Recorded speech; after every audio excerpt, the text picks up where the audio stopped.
they're pretending like it was a de facto suspension because he Right. wanted to be on the field, but he wasn't essentially allowed. So, you have these two just so conflicting um, asks of Sue Robinson. So why not just land in the middle, which would be 8 games, because the NFL's perspective was 1 year indefinitely. So 17 now. You don't have the perfect 50%. Right. Thanks, NFL. Um, but, makes some sense. I thought when it's, but I got to tell you, Jody,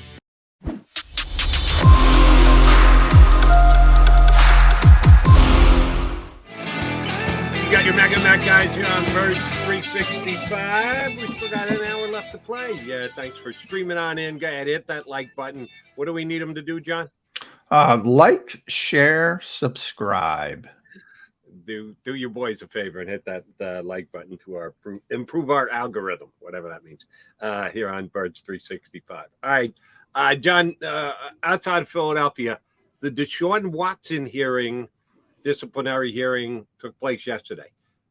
Some people speculated that it could be all done in one day after yesterday's hearing, which they didn't officially wrap it up till like after 5 o'clock. So it went all day long. The reports were thereafter that going to certainly need at least the second day and maybe more than that. So this is an in-depth hearing that's ongoing.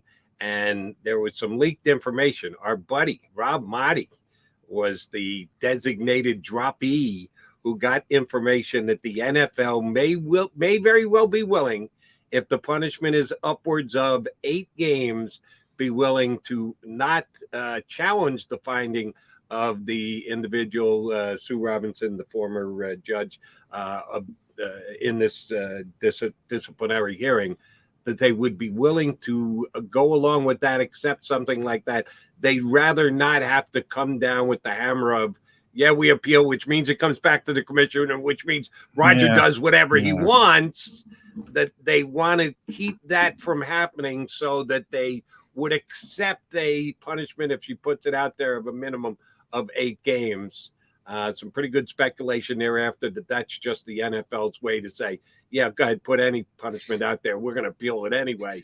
What do you make of the leak of information to Rob Motti of the Associated Yeah, by Press the way, yesterday? congratulations to our buddy Rob Motti, who got another bump up at the AP. So he's going to be their lead national reporter. So congrats to Rob on that. And as far as the punishment, yeah, it's going to be interesting because it's the first time we've kind of gone through, at least in the high profile situation with Sue Robinson kind of handling things. There's no common sense here, Jody. I mean, you got one side supposedly arguing for indefinite suspension, and the other side, no games at all. He basically was already suspended, which is bull bleep. I mean, he got paid his full allotment. He got a paid vacation. Now, granted, I'm not saying he Which, all wouldn't. the way, by the way, and let me, sorry again to interrupt, John. He wasn't suspended last year. No, He was never no, suspended. He no. was on their roster. Yeah, He was paid for every single game. They just chose not to activate him. yeah. He was not suspended at all. So if they go down the road of he's already paid his price, no, he Yeah. hadn't. Get And a that's, hold of your own team. they're pretending like it was a de facto suspension because he Right. wanted to be on the field, but he wasn't essentially allowed. So, you have these two just so conflicting um, asks of Sue Robinson. So, why not just land in the middle, which would be 8 games, because the NFL's perspective was 1 year indefinitely. So 17 now. You don't have the perfect 50%. Right. Thanks, NFL. Um, but, makes some sense. I thought when it's, but I got to tell you, Jody, the court of public opinion is big with the NFL. We'll talk about that with Will a little bit, but I don't think people are going to be happy with 8 games. A lot of people are going to be angered by that. And, the NFL pays attention to that kind of stuff. So this is a really interesting way that the league handles it. I guess they could default to, hey, we didn't do it. Sue Robinson, impartial. I guess they could lean on that. Maybe they do lean on that, but I'd be surprised that they'd say, yeah, 8 games is okay. Yeah, I don't see that on Pro Football Talk.com today. There was speculation that this is just a feint, that they want to make sure the only way that Roger Goodell can't get his hands on being the sole determining factor of how long the suspension is going to be is if Sue Robinson comes out and says, well, there's no disciplinary action needed. That if it's none, then you can't, Roger Goodell can't heavy hand this and come in and take over. So they just want him to throw whatever suspension is out there. And then you go, oh, we'll appeal. No, here's what it's going to be because Roger's the one who gets the final say. I would not put that past the NFL of being the case. I think they're actually onto something there. And I want to thank one of our streamers here, Eastside Monster. Yeah, Deshaun Watson's suspension last year. This all started before the whole masseuse gate broke with him saying, I don't want to play for the Texans anymore. Yeah. He was threatening to hold out. I don't like the coach. He got the coach fired. Didn't like David Culley, the coach that they brought in to replace him. This all started with him saying, I don't want to play for the Texans. So now that he didn't play, he got paid for the entire season. He's got the audacity to say he was suspended. Yeah, I'm sorry. That doesn't work for me, Deshaun. Well, remember, it's the union. So that's the union's job. They're going to fight for the player no matter what. And yeah, it's silly from a number of perspectives, but that's what they do. That's the definition of their job. And when you have somebody who's sort of a pariah, for lack of better term, it becomes difficult. It's tough to argue. Public defendants and I don't want to compare, but some of the most high profile cases, they're not the most popular people in the world, but they have to fight for their client. Same thing with the union in this case with Deshaun Watson. They're just fighting for their client. And what do? You ask for nothing. I mean, you see where it goes from there.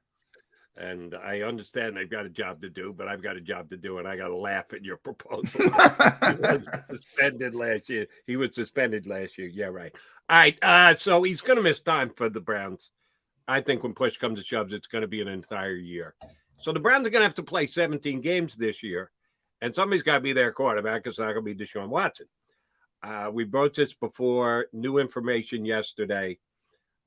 Could they actually go back and try and reestablish Baker Mayfield as the quarterback for the Browns? You just said to me earlier in the show, the one thing you can't have in the NFL is a lame duck quarterback. There would be no lamer duck quarterback than Baker Mayfield in the Cleveland Browns this year because Deshaun Watson's not going away. You may have to wait an entire year to get him, but he's got $230+ million coming his way. So at some point, he's going to be the quarterback of the Cleveland Browns. But for just this year, Baker Mayfield is under contract. They're going to be paying him. He's a better option than Jacoby Brissett. One man's opinion. I'd like yours, John, if you want to tell me Jacoby Brissett is as good or better. No, I didn't think so. I guess Baker was doing a camp in Oklahoma. 'Tis the season of the camps. Deshaun Watson, Devontae Smith had one here in Philadelphia. Miles Sanders was at one out in Pittsburgh, and I guess Baker Mayfield was at one in his old stomping grounds in Oklahoma. He was specifically asked, could he and the Cleveland Browns kiss and make up? He sure as hell didn't open the door, but he didn't slam it shut either, John. He did say there would have to be some reaching out. And by that, he meant the Browns are going to have to reach out to him. The Browns are going to have to come to him and say, Baker, we need you. Let's see if we can just find the position where we can both benefit from it. They're going to have to go on bended knee to him to see if Baker Mayfield would want to come back and be the quarterback of the Browns again. If you're the Cleveland Browns, would you do that? I would. Yeah, I would. I mean, because of remember, that's a really unique circumstance. So any quarterback is a lame duck in Cleveland, right? That's If he true. gets Jacoby suspended for Brissett's 1 lame year, duck too. yeah, You're Jacoby right. Brissett, everybody is. So that going in. One, if I'm Kevin Stefanski, look, I know I'm screwed if I have Jacoby Brissett, and the fact that, and by screwed I mean Jacoby's a fine backup, but you become a team that's got significant talent that could be a contender, um, and expects to be a contender if Deshaun Watson's under center, um, to a team that's not going to be very good, probably under five. And then you start talking about the coach losing his job and all that kind of stuff. Um, so if I were Kevin Stefanski, I would definitely want Baker Mayfield to be my quarterback. At least you can get up to that 10-win level, maybe make the playoffs, 11 wins on a good season. Who knows? They have enough talent to do that. But they did it before with Baker Mayfield. So I think it's already proven. The question is, the organization did a number on him, thinking he'd be out the door by now.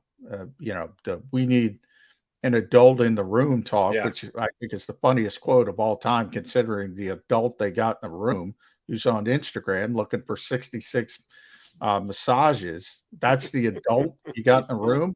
Baker Mayfield doesn't have a great reputation, but his reputation's better than that, Jody. true. Um, so, part of that was unnecessary. Um, in a lot of ways, the ship has probably sailed, but from a pure football perspective, I think it's an easy decision. Problem is, it's not. That's when you get into the other stuff, and we're going to be talking about that with, Will, about the Washington Commanders. I mean, look, sometimes the owner and the GM and the people in charge, and I'm not even going to blame Andrew Berry because I think this is Jimmy Haslam. Um, Sometimes they screw things up for the football people. Yes, owners, if the owners are heavily involved, like they are in Washington, like I said, Will Hopp is going to join us in just a couple, and or in Cleveland. And I think on this move, you're right. This was, you don't lay out 235 guaranteed $1 million without the owner a big stamp on top of that. The conversations don't even start unless the owner signs off on it. You're right. And then to add sauce to the goose, Johnny Mac, I love this story. Somehow, some way, on the Seattle Seahawks website yesterday, for a period of time, there were Baker Mayfield Seattle Seahawk jerseys available to Seahawk fans with his number and his name on the back. And they were up there for a period of time. And like with anything on the internet, you get a screen grab of it and then it's saved forever. They did get it down in pretty rapid fashion, but it was up for a period of time and people put it up all over the internet. What is this? What are we supposed to read into this? What does it mean? Was it a leak by the Seahawks as a trial balloon to see what Seahawk Nation would think about Baker Mayfield coming in as their quarterback? As people are speculating, maybe Cleveland has to go on bended knee back to Baker Mayfield. Then the Seahawks are floating this. Would you take a Baker Mayfield in that Seahawk jersey? Well, I think that's, the Seahawks are interesting because obviously they could use Baker Mayfield to say the least, but they're also in that category of clearly a complete rebuild. I'm not even going to go transition. So then you have the backside argument of, well, Baker's going to make you better. He's sure as heck better than Drew Lock. He's sure as heck better than Geno Smith. But don't you want to be in the top five so you can go get Bryce Young or C.J. Stroud? And if you get Baker Mayfield, you're probably too good to be in a position to get them. So you have those conversations if you're Seattle. Did Seattle hire Sam Hinkie and I didn't hear about it? Are they going Hey, full on Tankapalooza? Is that what it, you're suggesting here, Johnny Mac? it looks like the two teams that are going as close to Sam Hinkie as you can get in the NFL to me are the Giants and the Seahawks. And look, I Baker Mayfield clearly makes the Seahawks better, but he probably also clearly takes him out of the conversation for the Bryce Youngs and CJ Strouds of the world. So that's a difficult decision if you're, and it's one of the reasons why I'm surprised Pete Carroll's even there for this, to be honest. If there were a Seahawks 365 YouTube show, I'd love to hear what they're saying on that one. But no, we don't want Baker Mayfield. He'll help us win games. Why the hell would we want that? We don't want to win any games this year. We want to stink as much as humanly possible. I'm sorry, it just rubs me the wrong way. Like that idiot LaRussa this past week. We don't want to run out ground balls. If it's just going to be a routine out, go ahead and jog down to first base. No. Well, I'm with you. My guy is Herm Edwards. You play to win the game. That should always be your goal every single time you. Well, that's why. Hey, the Sixers used to play to win the game when Sam Hickey was there. Sam Hickey just took away every possible avenue to win the game. But those disgusting level of players, they tried, Jody. They tried to win the games. It wasn't on Brett Brown. I agree with you. But when I say you play to win the game, I mean the entire organization. Yeah. Anyone who is drawing a paycheck from the organization and it can actually have an impact on the outcome of games, all of them should be with the same exact focus: winning, not winning 4 years, 5 years, 8 years down the road. All right, he's John McMullen. I'm Jody McDonald. I see we got Will Hobson in our green room from the Washington Post. We think we got issues here in Philadelphia. They got bigger issues down the turnpike in Washington, D.C. We'll talk about him with Will Hobson next here on Birds 365.